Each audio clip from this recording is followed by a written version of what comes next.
চলো আজ তোমাদের সঙ্গে এই গেট রেড উইথ মিটা শেয়ার করি। তো আমি একদম তড়ি মেরে ড্রেসটা চেঞ্জ করে নিলাম। ভালোই গরম আছে, তাই ময়শ্চারাইজারের পরে ইউজ করছি প্যাকের অয়েল কন্ট্রোল প্রাইমার। দুটো কনসিলার ইউজ করছি, একটা মেবলিনের এজ রিভাইন্ড আর একটা হলো টু ফেস্টের বর্ন দিস ওয়ে। আর এই দুটোই আজকে ফার্স্ট টাইম ইউজ করছি। এগুলো কিনেছিলাম নাইকা হট পিঙ্ক সেলে।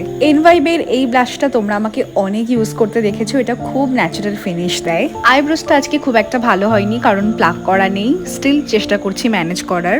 খুব হালকা বেস করেছি, তাও সেট করে নিলাম প্যাকের মাইক্রো ফিক্সার দিয়ে। টু ফেস্টের নতুন লিপস্টিকটাও ট্রাই করে নিলাম in the shade sell out. ব্রাশে যেটুকু লেফট ওভার ব্রাউন আইশ্যাডো বেঁচেছিল ওটাকেই লিডে একটু বুলিয়ে নিলাম জাস্ট একটা কালার আনার জন্য। মাস্কারা লাগিয়ে নিলাম, এটা খুব ইম্পর্টেন্ট। লাস্টলি কিছু অ্যাক্সেসরিজ অ্যাড করলাম, যেমন ইয়াররিংস, ফিঙ্গারিং আর একটা ওয়াচ। ড্রেসটার লিঙ্ক দিতে পারবো না কারণ এটা এখন আউট অফ স্টক। একটা সুন্দর পারফিউম ইউজ করলাম আর তার সাথে নিলাম এই মেটাল ক্লাচটা। ব্যাস আমি রেডি। এবারে তোমরা বলো তো কেমন লাগছে আমাকে।